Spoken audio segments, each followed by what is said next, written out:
사랑하는 성도 여러분, 오늘 하루도 주 안에서 평안하시기를 주의 이름으로 기도하고 축복합니다. 자, 말씀 제목입니다. 따라서 하십니다. 억울한 모함과 고난을 당할 때의 기도, 두 번째 시간입니다. 우리가 지난번 말씀에는 다윗이 억울한 모함과 기가 막히는 고난을 당했을 때에 먼저 상대를 비방하고 상대를 저주하고 모든 탓을 그 사람에게 다 돌리면서 원망하는 그런 삶의 태도가 아니라 먼저 자신을 돌아보는 기도를 드렸다 그랬습니다. 우리가 살아가다 보면 억울한 일을 당하기도 하고 고난을 당할 때, 그럴 때 모든 것이 너 때문이야 그렇게 하면 그 말이 맞을지라도 내가 얻는 영적인 레슨도 별로 없고, 그리고 내 마음의 적개심과 분노와 원망만 쌓이게 됩니다. 그것은 하나님이 우리에게 원하는 그런 믿음과 삶의 방식이 아니죠. 때로는 억울하고 고난을 당해도 먼저 자신을 한번 돌아보고 나에게 혹 무슨 문제가 없는지, 잘못이 없는지 그렇게 돌아보는 기도가 인격적으로 성숙하고 또 하나님의 축복에 또 믿음의 길로 가는 성도인 줄로 믿으시기를 바랍니다. 자, 그리고 이제 그 다음에 이제 다윗은 자기를 돌아보고 그리고 하나님께 하나님의 공의로운 심판에 대하여 호소의 기도를 드리고 있습니다. 자, 6절입니다. 합독합니다. 여호와여 진노로 일어나사 내 대적들의 노를 막으시며 나를 위하여 깨소서. 주께서 심판을 명령하셨나이다. 자, 이제 그런 기도를 드리고 다윗도 얼마나 억울하겠습니까? 얼마나 마음이 아플까요? 다윗도 믿음이 좋아도 감정이 있으니까. 그래서 이제 하나님 진노로 일어나시고 내 대적들을 막아주시기를 기도하는데요. 근데 후렴절에 보시면 주께서 심판을 뭐 하셨나이다? 명령하셨나이다. 원문에 보시면 과거형으로 되어 있습니다. 자, 여기는 두 가지 다윗의 의미가 있는데요. 첫 번째는 하나님이 내 기도를 들으셨다라고 하는 신앙 고백적 의미가 있습니다. 하나님은 이미 명령하셨다. 언제? 내가 기도할 때에 하나님은 기도를 들으셨고 명령하셨다. 이게 이제 다윗의 믿음입니다. 물론 지금은 아무런 어떤 현상이 일어나고 있지 않지만 하나님은 내 기도 들으셨다. 여러분, 하나님 앞에 전심으로 기도하셨다면 하나님이 그 기도를 들으신 줄로 믿으시기를 바랍니다. 그리고 이제 하나님이 심판하시는 그런 하나님의 타이밍이니까 그것 가지고도 우리가 언제 어느 때 이렇게 이야기하는 것은 그거는 신앙의 월권이라고 말할 수가 있습니다. 자, 두 번째는 주께서 무엇을 명령하셨다? 심판을. 그러니까 심판권자는 누구라는 거예요? 하나님이시라는 겁니다. 내가 북치고 장구치고 내가 뭐를 다 결정 내리고 하나님은 사인만 하라 이런 의미가 아니라 정결 결정은 하나님께 있는 거죠. 우리는 열심히 기도하고 또 하나님께 심판을 맡기고.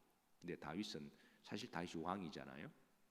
다윗이 얼마든지 아마 그런 왕이 되고 한평생 명령만 내린 사람이었을 겁니다.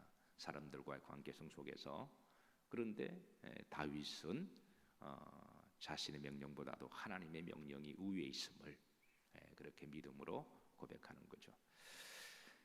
자기 성공 신화가 있는 건 참 좋은 일입니다. 그리고 한평생 이제 남 위에서 있는 보직은 참 좋은 일이죠. 그러나 매우 위험할 수도 있습니다. 자기 성공 신화가 있는 사람일수록 모든 것이 다 자기가 정권을 가지고 명령만 내리고 결정을 내리는 것은 참으로 좀스러운 일입니다. 그래서 흔히 우스갯소리로 여행 가이드가 제일 힘든 사람들이 누구냐 하면 주로 교장들을 데리고 가는 게 제일 말 안 듣는데요. 그리고 장관들 절대 안 된다 그러면 지가 다 똑똑하니까. 다윗은 왕이었습니다. 그런데 하나님이 명령을 내리시는 분으로 그렇게 믿음으로 고백하고 있습니다. 근데 뭐 어디 교장들이나 장관들 부르겠습니까? 다 자기 나라의 자기 주인은, 자기 왕은 자기라고 생각하잖아요. 그래서 오늘도 여러분의 왕 명령을 내리시는 분은 하나님이심을 믿음으로 고백하시기를 주의 이름으로 축복합니다. 자, 7절에 다윗의 기도로 이어집니다. 합독합니다. 민족들의 모임이 주를 두르게 하시고 그 위에 높은 자리로 돌아오소서. 여기 이제 모임은 와다트라는 말인데 이거는 이제 심판, 재판, 법정을 이야기합니다. 지금 이제 다윗은 자기의 상황을 지금 하나님이 대법관 판사가 되시고 9절에 보시면 그 위에 높은 자리에 돌아오소서. 그러니까 높은 자리에 그러니까 판결을 내리시는 대법관은 하나님이심을 그렇게 지금 법적인 재판의 용어로 쓰는데요. 주를 두르게 하시고 민족들의 모임이 주를 두르게 하시고 그러니까 하나님은 이렇게 민족들을 쭉 이렇게 정인, 피고인, 피소인을 이렇게 쭉 이렇게 모아서 이제 하나님이 법정에서 제일 높은 곳에서 이렇게 들으시고 재판하는 그런 형태로 다윗은 기도를 하고 있습니다. 자, 그런데 7절 초반절에 보시면 민족들의 모임 그랬습니다. 즉 하나님은 심판장으로서 단지 한 개인만 심판하시는 하나님이 아니라 모든 민족 열방을 심판하시는 창조주 하나님이시라는 거예요. 자, 그래서 8절에 보시면 여호와께서 누구에게 심판을 행하시오니 만민에게. 그러니까 나 개인의 억울함도 심사를 살피시고 하나님이 이렇게 잘 지켜보시지만 그런 하나님은 그대 담론적으로 모든 민족, 모든 사람, 모든 나라, 모든 왕들을 하나님이 다 감찰하셔서 역사적인 우주적인 심판을 하시는 하나님이심을 다윗은 그렇게 고백합니다. 자, 그리고 이제 8절 후렴절에 보시면 여호와께서 심판하시는 기준 두 가지를 말씀하십니다. 세상 법정에는 율법 전서를 앞에 펴놓고 이제 법에 따라 기준을 정하잖아요. 그런데 하나님의 기준은 두 가지입니다. 후렴절에 여호와여 나의 뭐와 의와 나의 무엇을 성실함을 따라 나를 심판하소서. 여기에 나의 의는 다윗의 개인의 믿음과 신앙을 이야기를 하죠. 그리고 성실은 다윗의 인격과 신실함을 이야기합니다. 그러니까 다윗도 여기에 이제 피고소인으로 지금 불려 나왔습니다. 다윗을 고소하는 사람들도 하나님이 부르신 거예요. 지금 법적인 우리가 이 재판 법정에 보면 이제 고소인도 나오고 피고소인도 나오고 그리고 변호사도 나오고 뭐 검사도 나오고 그리고 이제 재판장이 이렇게 다 여러 정황을 이렇게 들어보고 그리고 이제 심판하시는 그런 과정을 지금 우리가 잘 알고 있잖아요. 지금 그런 용어로 지금 다윗은 그렇게 기도를 하고 있는데요. 그래서 하나님은 그 사람의 죄가 있냐 없냐를 기준을 삼으실 때에 어떤 율법 전서를 놓고 하는 게 아니라 의와 성실로 그렇게 기준을 하시고 그런데 9절에 보십시다. 9절에 보시면 하나님의 사람의 마음과 양심을 마나이다 감찰하신다. 세상의 재판은 판사가 아무리 돋보기를 들고 다니고 지조신문에도 사람의 마음이나 양심까지는 알 수가 없습니다. 그리고 판사를 속이려고 마음먹으면 거짓 증인들을 내세워서 알리바이를 만들어서 그렇게 미꾸라지처럼 그때그때마다 거짓말하고 속속속 빠져나가는 일이 있을까요 없을까요? 그런 일이 많습니다. 다행히 현명한 재판관이 그런 것들을 다 분별해서 명재판을 내려주면 다행이지만 역사의 재판이 어디 그렇습니까? 그래서 죄를 지어도 유전무죄, 무전유죄가 되기도 하죠. 근데 하나님은 9절 후렴들어 보시면 사람의 마음과 양심까지 감찰하시기 때문에 그분의 재판 앞에서 누구도 피해갈 수가 없다라는 거예요. 아무리 돈을 주고 매수를 하고 어떤 정치적인 욕심이 있어서 입을 맞추고 정인을 세웠다고 할지라도 하나님은 그 사람의 마음과 양심까지 꿰뚫어 보시기 때문에 그 누구도 그분 앞에서 거짓말하거나 피해갈 수가 없다라는 것을 다윗은 믿음으로 고백합니다. 그래서 다윗은 겉으로는 이제 외적으로는 하나님은 믿음과 인격을 통해서 심판하시지만 내적으로는 마음과 양심까지도 심판하시는 하나님이니까 그분과 같은 재판장이 어디 계십니까? 그러니까 다윗은 나의 억울함과 고난을 들어주시고 심판하실 분은 누구시다? 나의 하나님이시다. 하나님이 제대로만 심판해 주시면 하나님은 나의 방패가 되신다. 그래서 11절에 보시면 10절에 보시면 나의 방패는 마음이 정직한 자를 구원하시는 어디께 있도다? 하나님께 있도다. 정말 이 세상의 판사들이 어떤 정치적이나 개인적인 어떤 목적에 따라서 재판하지 아니하고 정말 공정하게만 해주면 그분은 존경받아 마땅한 재판관이 되는 거죠. 그러나 재판관들도 죄성을 가지고 있어서 그래서 때로는 편파적인 재판을 하는데 이제 문제가 있는 거죠. 자, 다시 9절로 넘어갑니다. 다윗이 기도 중에 재미있는 말을 합니다. 초반절을 보시면 악인의 악을 뭐하고 끊고, 이 악인의 악을 끊는다. 이게 이 악은 쇠사슬을 이야기하는데요. 이게 이제 영어로 엑시스라고 이야기를 하죠. 그러니까 악의 엑시스, axis of evil, 많이 들어본 말이죠. 일전에 미국의 조지 부시 대통령이 지구상에 악의 축이 존재하는 몇 나라가 있는데 그런 나라는 구조적으로 계속 악을 양산한다라는 거죠. 조지 부시 대통령이 이 악의 축이라는 말을 어디서 가져왔을까요? 뭐 심정은 없지만 물증은 없지만 성경이 아닐까. 오늘 여기에 보면 이 악인의 악의 이걸 악의 축이라 그러는데요. 그래서 지구상의 악을 계속해서 구조적인 문제입니다. 구조적인 문제로 내는 나라가 이라크, 이란, 북한을 악의 축이라고 그런 거죠.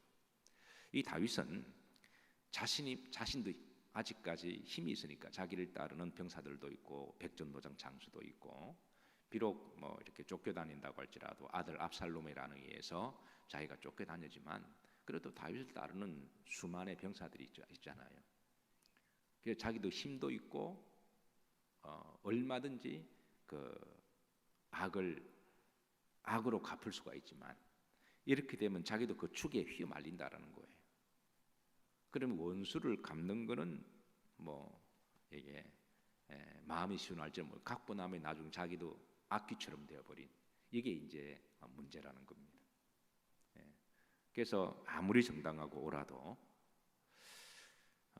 방법이 잘못되면 나중에는 이제 그게 더 문제가 될 수가 있는 거죠.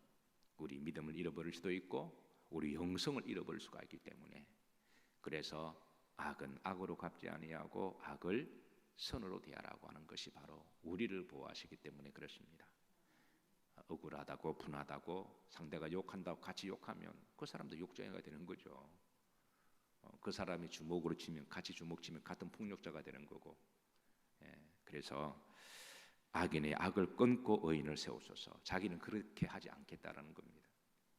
자기는 그렇지 아니하고 믿음으로 기도로 하나님의 선으로 그렇게 이 억울함과 고난을 지금 버텨내고 견뎌내고 이기겠다고 하는 거죠. 혹 여러분이 억울하고 고난을 당해도 우리가 이 다윗의 기도로 돌아가 이미 답은 사실 성경은 다 있는 거죠. 우리 성도들이 어려운 문제를 당했을 때 우리가 평상시에 말씀을 잘 들어놓으면 이미 하나님은 성령은 그때 기억나게 하셔서 우리의 걸음을 인도하실 줄로 믿으시기를 바랍니다. 자, 11절입니다. 11절 합독합니다. 하나님은 의로우신 재판장이시며 매일 분노하시는 하나님이시로다. 재판장이시다. 이제 법적인 용어를 다시 한번 또 끌어내면서 하나님은 100% 의로우신 재판장이시다. 그러면서 하는 기도가 매일 분노하시는 하나님이시로다라고 말씀하십니다. 근데 이 말 오해하면 안 됩니다. 하나님은 매일 못마땅해 하시고 매일 기분 나빠하시고 매일 화를 가지고 계시는 하나님이시다. 일전에 어느 성도님이 나름대로 인격과 믿음으로 살아간다고 했는데 이제 그런 사람도 때를 따라 화를 낼 수도 있잖아요. 잘못된 걸 보면 뭐 자존심이 상하면 화를 낼 수가 있잖아요. 그런데 자존심이 상해서 화를 냈더니 상대가 하는 말이 당신은 매일 화를 낸다 이렇게 말을 한 거죠. 그런데 매일 화를 낸다 그 말 들으면 이게 참 마음이 더 아프다고 생각한 거예요. 내가 매일 화를 냈나? 매일 화를 내는 거는 건 마귀적이고 불신앙적인 건데, 그래서 이제 그 말에 시험이 든 겁니다. 가끔은 화를 낼 수도 있어도 매일 화를 냈다 이건 다른 거잖아요. 그래서 물론 이제 그분의 신앙과 인격이 있으셔서 빨리 풀고 말았지만 뭐 상대도 본의 아니게 한 말이겠죠. 그러나 때로는 말 한마디에 오해가 될 수가 있는데 이 본문이 그렇습니다. 우리가 이 말을 잘못 오해하면 하나님이 매일 분노하시고 매일 못마땅해 하시고 매일 그 화를 내신다. 그러면 이건 오해하게 되는 거죠. 그러니까 뭐에 대해서 매일 분노하시냐 하면 죄에 대해서 매일 분노하십니다. 하나님은 죄에 대해서 죄 자체를 가지고 양보하거나 타협하거나 잘했다고는 결코 하지 않습니다. 죄는 죄이기 때문에 작은 죄든 큰 죄든 죄에 뒤에는 마귀의 역사가 있기 때문에 죄에 대해서는 하나님이 에브리데이 분노하시는 거죠. 작은 죄도 하나님은 좋아하시지 아니하십니다. 왜? 그는 죄는 죄니까. 그런데 하나님은 그래서 12절 보면 하나님은 죄에 대해서는 하나님의 심판을 예고하신다. 그런데 죄에 대해서는 매일 분노하시지만 뭐에 대해서는 항상 자비하십니다. 뭘까요? 그게 이제 17, 12절에 답이 나옵니다. 다윗이 하고 싶은 말은 이 말이에요. 사람이 뭐하지 아니하면 회개에 대해서는 하나님이 매일 자비로우시고 매일 용서하시고 매일 은혜로우십니다. 그러니까 다윗이 지금 자기를 억울하게 하고 고난을 주는 그 악귀에 대해서 하나님이 심판해 주시기를 바라지만, 그러나 다윗은 그 사람이 하나님 앞에 회개하고 돌아오면 그도 용서받을 수 있음을 은혜의 기도를 하고 있다는 거예요. 내가 밉다고 해서 원수라고 해서 저 사람은 끝까지 죽여달라고 그런 기도는 성도의 기도가 아니죠. 하나님께서는 심판을 늦추신 이유는 있을 겁니다. 그거는 하나님이 내가 볼 때는 원수지만 그래도 하나님이 볼 때는 그 사람이 구원의 대상이잖아요. 근데 하나님 심판하기 전까지는 우리가 그 사람은 안 돼라고 결론을 내려서는 안 된다라는 겁니다. 하나님이 심판하시기 전에 다윗의 기도는 하나님이 그 사람이 돌아오기를 은총을 지금 기도하고 있습니다. 자, 여러분을 힘들게 하고 아프게 하는 사람이 있으면 그 사람이 하는 행위도 믿고 잘못되었지만 그래도 아직까지 하나님이 심판치 않으셨다면 하나님은 그 사람이 돌아오기를 원하시는 거예요. 그럼 우리도 그런 기도를 하는 기도가 바로 성숙한 기도라고 하는 것이죠. 매일 분노하시는 하나님 맞습니다. 그러나 회개하는 자에게 매일 은혜를 베푸시는 하나님이시다. 아멘이십니까?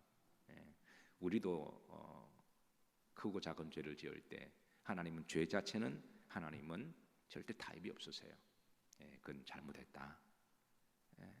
그러나 우리가 회개하면 하나님은 언제든지 용서하시고 은혜를 주시는 하나님이십니다. 그러나 회개치 아니하면, 자, 회개하지 아니하면 그의 칼을 가시며 칼을 갈고 계세요. 활을 당겨서 놓기만 하면 이제 하나님이 심판하시는 타임이 된다는 거예요. 그러기 전에 회개하는 자가 복된 자들입니다. 13절 합독합니다. 죽일 도구를 또한 예비하시며 그가 만든 화살은 불화살더리로다. 끝까지 회개하지 않으면 하나님은 참고 참으시다가 결국은 죽음으로 심판하시고, 그러나 죽음으로 끝나는 게 아니라 바로 또 지옥의 심판이 있습니다. 자, 14절입니다. 악인이 죄악을 낳으며 재앙을 베어 거짓을 뭐했도다 낳았도다. 결국은 자기가 심판을 받는 것은 자기 때문에 받는 거지 누구 때문이 아니라는 거죠.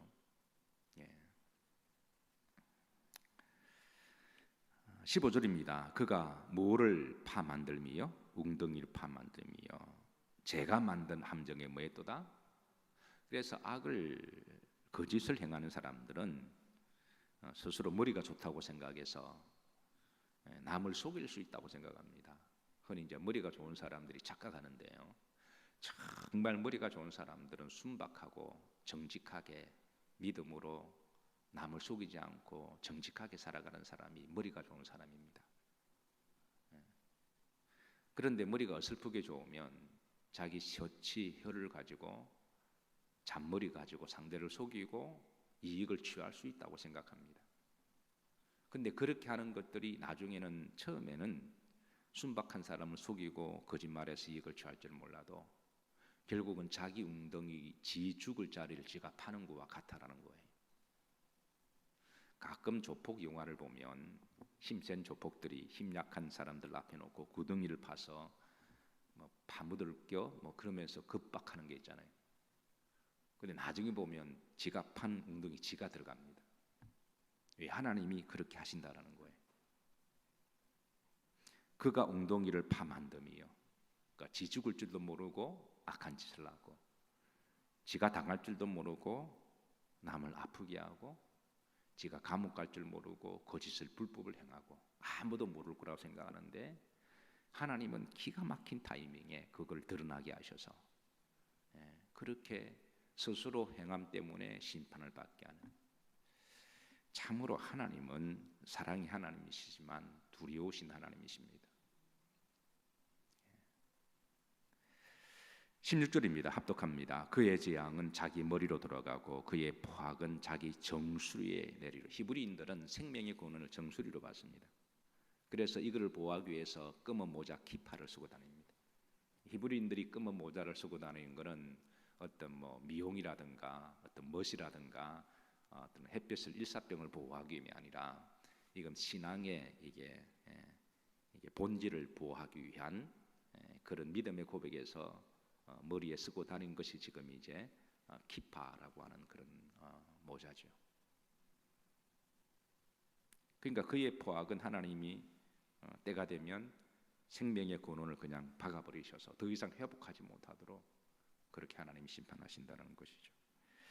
자, 17절 마지막 다윗의 노래와 찬양입니다. 믿음입니다. 나의 믿음과 찬양이 되기를 고백하고 다 같이 합독합니다. 내가 여호와께 그의 의를 따라 감사하며 지존하신 여호와 이름을 찬양하리로다. 이게 다윗의 기도의 승리의 노래입니다. 사랑하는 성도 여러분, 때로는 억울하고 고난을 당할 때 우리가 억울함과 고난 자체에 함몰되면 눈에 뵈는 것도 없고 그리고 신앙도 근본 걸음이 흔들릴 때가 있습니다. 그러나 이럴 때 다윗의 기도를 다시 되돌아보시면서 기도로 위로받으시고 기도로 힘을 얻으시고 기도로 답을 얻으시고 여전히 하나님께 감사하며 그리고 내가 여호와 이름을 찬양하리로다. 그렇게 믿음으로 승리하시기를 주의 이름으로 축복합니다. 기도합니다. 복된 새벽 첫 시간을 주님 앞에 들게 하심을 감사드립니다. 오늘도 주의 성령으로 충만하게 하옵시고 주신 말씀으로 살아가게 하옵소서. 예수님 이름 받들어 축복하며 기도하옵나이다. 아멘. 370장